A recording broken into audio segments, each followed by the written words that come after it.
Cette semaine, j'ai finalement souscrit à un abonnement ChatGPT Plus et cela m'a donné accès à une large gamme de fonctionnalités assez intéressantes et très poussées. Il serait important pour nous de les tester. Dans cette vidéo, nous allons demander à ChatGPT de réaliser cette calculatrice en utilisant du HTML, du CSS et du JavaScript. Pour ceux qui sont nouveaux sur cette chaîne, moi c'est Gaius Lebamfenou, jeune ingénieur logiciel originaire du Cameroun. Ici, je vous parle de nouvelles technologies, d'intelligence artificielle et de carrière. Si vous êtes intéressé par cette thématique, priez de vous abonner et d'activer la cloche de notification, sans toutefois oublier de laisser un pouce bleu à cette vidéo. Ok, là nous sommes sur l'interface d'accueil de ChatGPT. Vous pouvez constater que ça a beaucoup changé, le design même a changé. Cela est dû au fait qu'ils ont eu à faire des mises à jour cette semaine, et des mises à jour assez énormes. Je vais ouvrir la conversation que j'ai créée pour ce mini-projet. C'est ça. Et avant de commencer, il serait important de présenter les éléments d'entrée. Donc je vais ouvrir ce dossier que j'ai créé, Calculator HTJ, c'est le dossier que j'ai créé pour ce mini-projet. Et là à l'intérieur, j'ai une image. En fait là, c'est l'image du croquis que j'ai dessiné à la main. Donc c'est le croquis d'une calculatrice. C'est une calculatrice assez simple, juste avec deux opérations, addition et soustraction. Donc c'est sur la base de ce croquis que l'on va demander à ChatGPT de construire notre calculatrice. Ok, donc je vais rentrer dans ChatGPT. Et pour commencer, il est toujours important de donner du contexte au chatbot, de donner son rôle dans cette conversation. Donc je vais lui dire qu'il est un développeur. Je préfère souvent écrire en anglais. Donc vous allez me pardonner pour ça, pour ceux qui ne comprennent pas bien l'anglais. I just want you to consider that you are a senior web developer with strong knowledge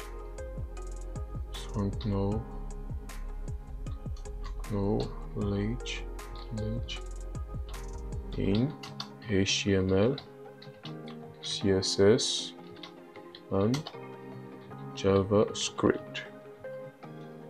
Ok, donc c'est toujours important de donner du contexte pour qu'il puisse comprendre quel est son rôle afin de donner des réponses un peu plus précises et non des réponses trop génériques. Ok, maintenant ayant précisé le rôle, on va lui passer le croquis. Vu que dans la dernière mise à jour, ChatGPT peut maintenant prendre en considération des images. ChatGPT peut voir. J'ai fait une vidéo pour vous parler de GPT-4Vision. C'est le modèle qui est derrière ChatGPT, la vue de ChatGPT en fait. Donc je lui passe le croquis et je vais lui demander de créer une calculatrice en se basant sur ce croquis. Using HTML, CSS and JavaScript, build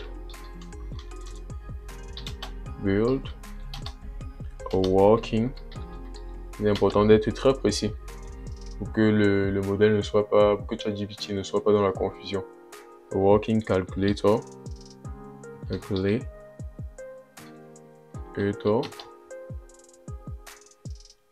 looking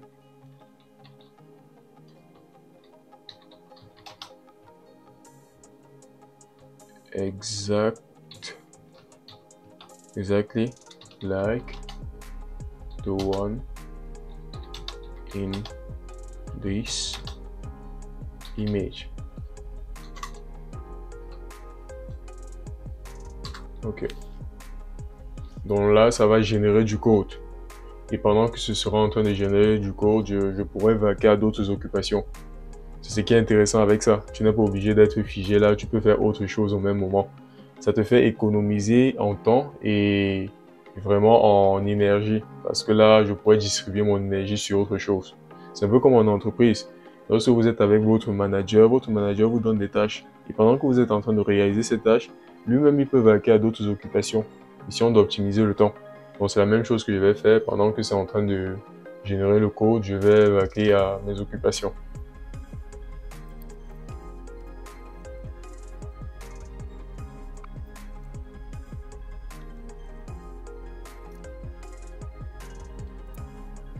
Ok, ça a fini de générer le code.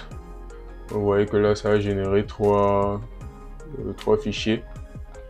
Du code pour 3 fichiers, quoi. Le HTML, le CSS et le JavaScript. Je vais simplement copier d'abord le HTML. Je vais copier ça et je vais ouvrir VS Code. Bon, là, j'ouvre le dossier de mon projet. Et là, je vais créer le fichier HTML. Je vais l'appeler index.html.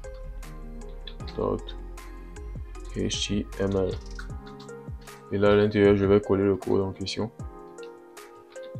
Donc, je vais copier le code CSS. Créer un nouveau fichier.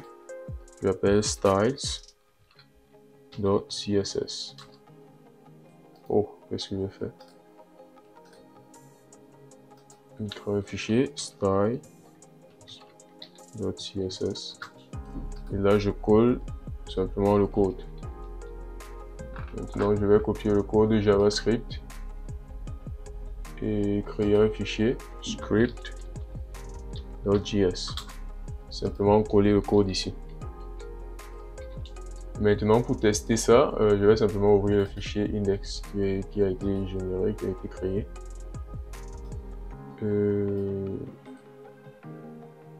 Index, je clique dessus.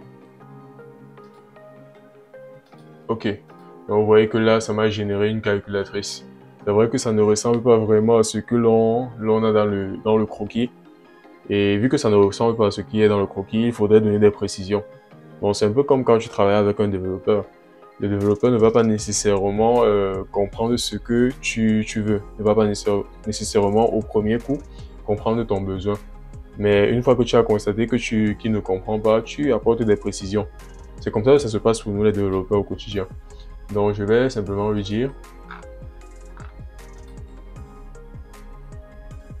de good, but the calculator doesn't really look like what we have in the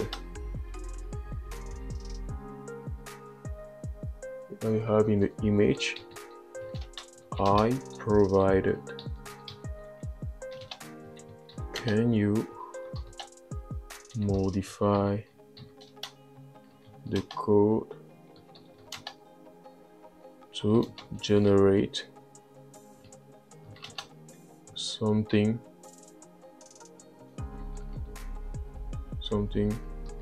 really close to what we have in the image. Ok. Et pendant que ça va corriger le code, je vais vaquer à mes occupations.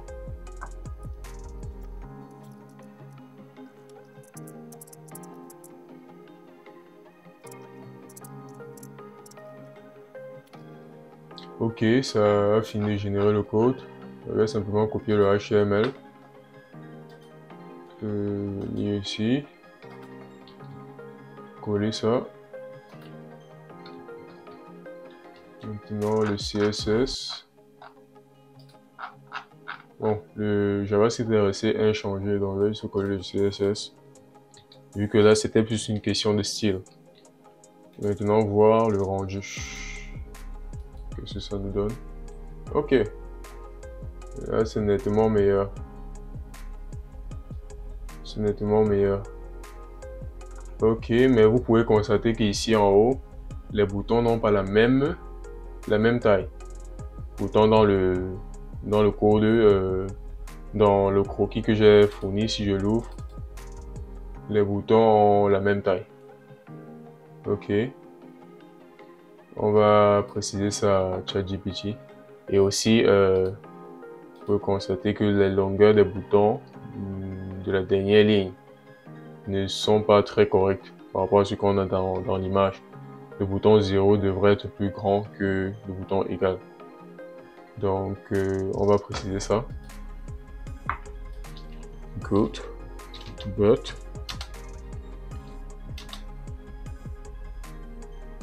the button, the first row, row buttons should those buttons should have the same weight. Devrait avoir la même largeur. Also, the 0 button should be larger than the equal one. Can you modify the code in order to fix it? Ok, donc ça va faire le job.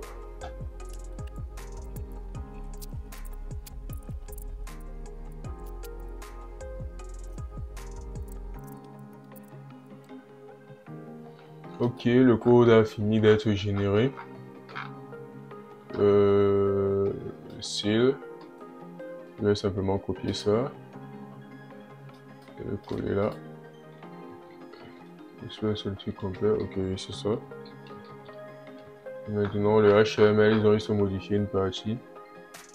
Button row. Ok. Hop. Ok. Donc là, button row.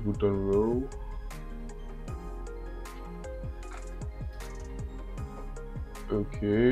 Donc ça c'est la dernière. Non, ça c'est la première ligne.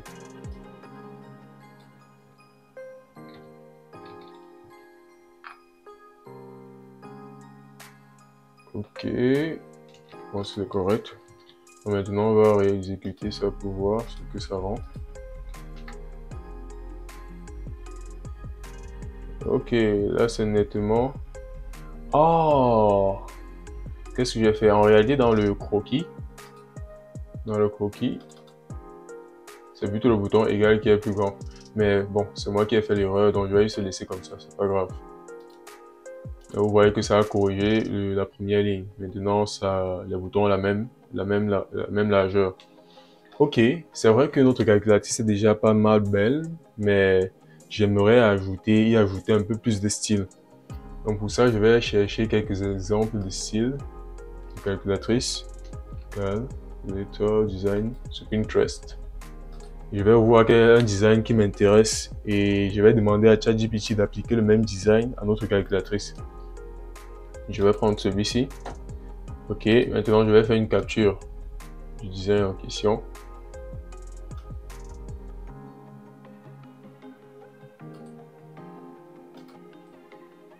Bon, là, capture.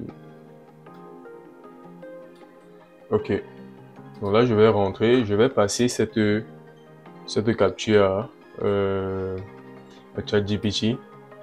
Je vais maintenant lui demander d'appliquer le même style que l'on a dans cette image sur notre calculatrice, mais tout en gardant la structure que l'on a déjà. Ok, can you modify the code to apply the same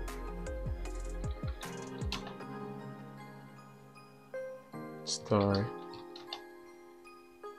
we have in this image to our calculator. Et maintenant, il serait important de préciser que l'on devrait garder la structure que l'on a déjà. Parce que sinon, ça pourrait aller tout changer et créer une calculatrice exactement comme celle que l'on a passée dans l'image, ce que l'on ne veut pas. Donc, je vais ajouter une précision. Please keep in mind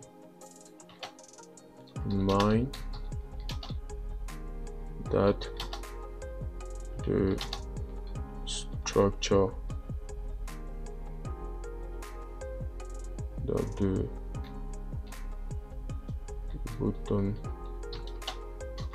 buttons structure you already generated is okay. So only modify the style to fit what we have in this image. Ok, on a été assez précis. On espère qu'il va bien comprendre, qu'il va nous générer quelque chose d'assez intéressant.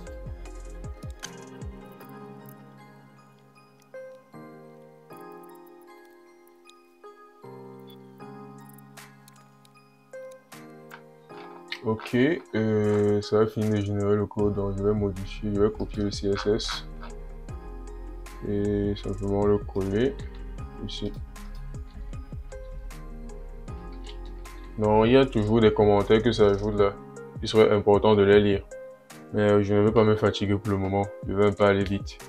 Mais c'est très important de les lire. Parce que souvent, il y a des remarques très importantes qui sont même au niveau sécuritaire et tout et tout. Donc, c'est important de lire.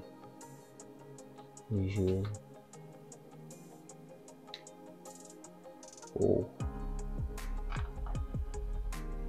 Bon, ça c'est ce que ça me génère. Je n'aime pas ça. Ce n'est pas vraiment, ça ne ressemble pas vraiment à ce que l'on a demandé ici. Je vais lui reposer la question, lui repasser les instructions. Ok, can you modify the code?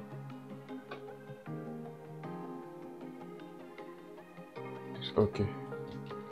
Ok, je vais y repasser.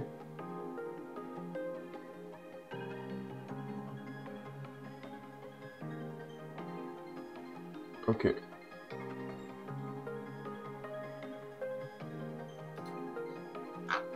Donc, on va redemander de générer.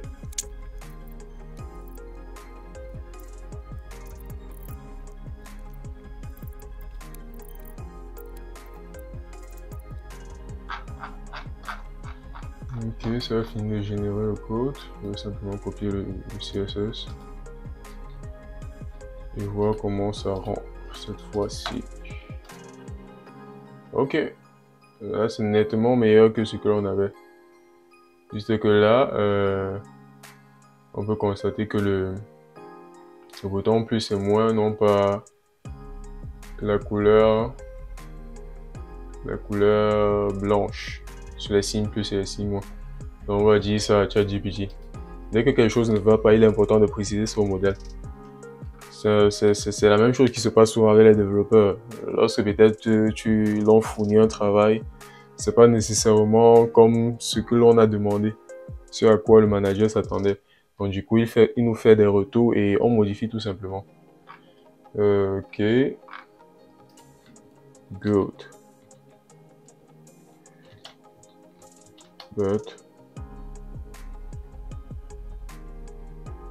But the sign plus and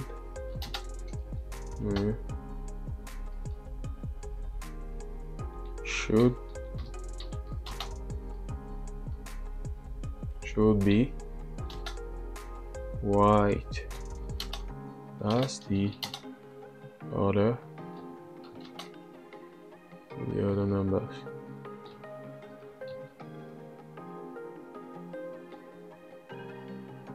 And characters.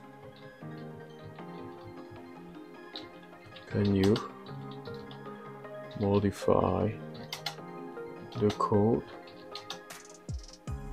in order to fix it?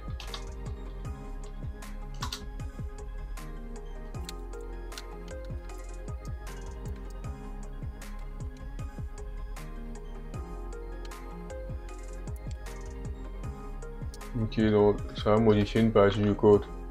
On va essayer d'identifier ça ici. Le button.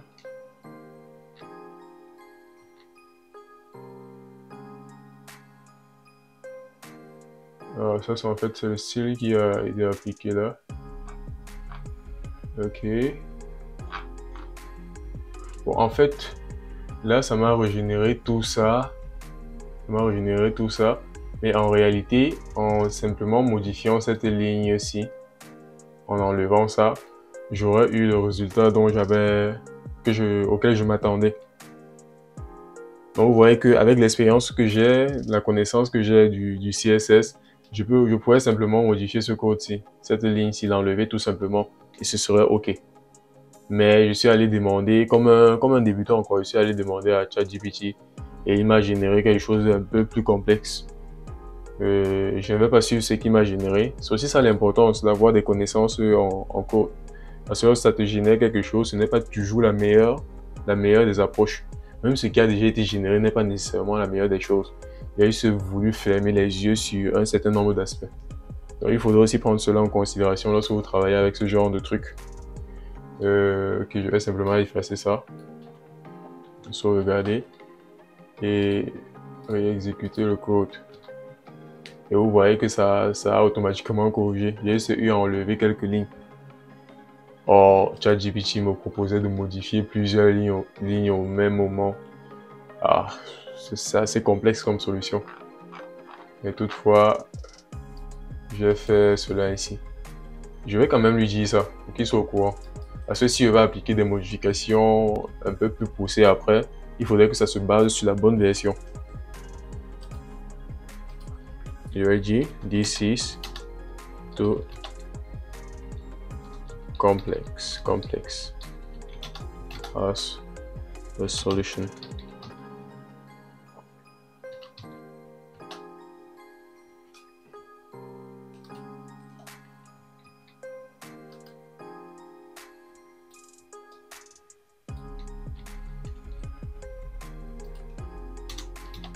I just had to modify to remove the line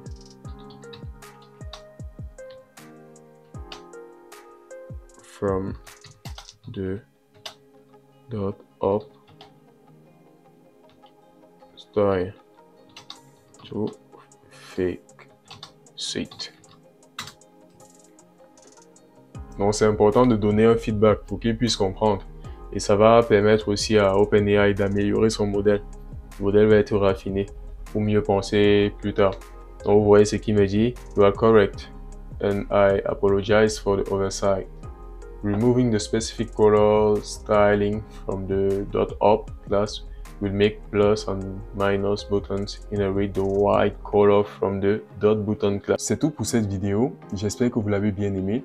Faites-moi savoir si ce type de vidéo vous intéresse pour que nous puissions davantage en faire et relever des défis de plus en plus complexes.